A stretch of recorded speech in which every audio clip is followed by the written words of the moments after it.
Ազգային ժողովի փոխխոսնակ Ռուբեն Ռուբինյանը 2 օր առաջ զրույց է ունեցել Թուրքիայի հատուկ ներկայացուցիչ Սերդար Քլեչի հետ։ Ռուբինյանն ասել է հայ-թուրքական հարաբերությունների մասին նորության դեպքում կհայտնի, այս պահին նորություն չկա։ Հայաստանն ու Հունաստանը համագործակցությունը կբարձրացնեն ռազմավարական մակարդակի, հայտարարել է վարչապետ Նիկոլ Փաշինյանը։ Նա հույս է հայտնել Հունաստանի վարչապետ Կիրակոս Միցոտակիսին հյուրընկալել Երևանում Եվրոպական քաղաքական համայնքի գագաթնաժողովի շրջանակում։ Փաշինյանը շնորհավորել է Հունաստանի վարչապետին անկախության օրվա առթիվ։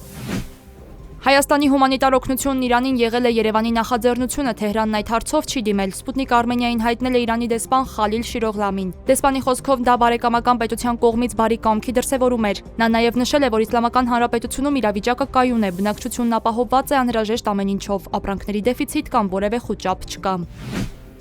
Արմավիրի դատարանը հաստատել է, որ Մայրաթորի դիվանապետ Արշակ arczepiskopos Խաչատրյանի գործով իրեղեն ապացույց թմրամիջոցը կորել է։ Պաշտոնական ամփոփության հոդվածով քրեական գործ է հարուցվել։ Մարիխուանայի գլանակը կորել է Արմավիրի քննչականում։ Երամսյա կալանքից հետո Արշակ arczepiskopos Խաչատրյանը բանտից ազատ է արձակվել այս ամսվա սկզբին։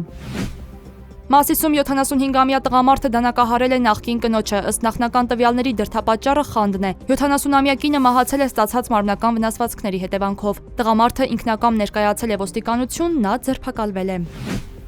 Ռուսաստանը մարտի 25-ի գիշերը նոր հարվածներ է հասցրել Ուկրաինայի 5 շրջանների՝ Դնեպրոպետրովսկին, Զապորոժիեին, Խերսոնին, Օդեսային եւ Կիևին։ Ըստ տեղական եւ տարածաշրջանային ուկրաինական իշխանությունների զոհվել է 3 մարդ, վիրավորվել առնվազն 23 մարդ։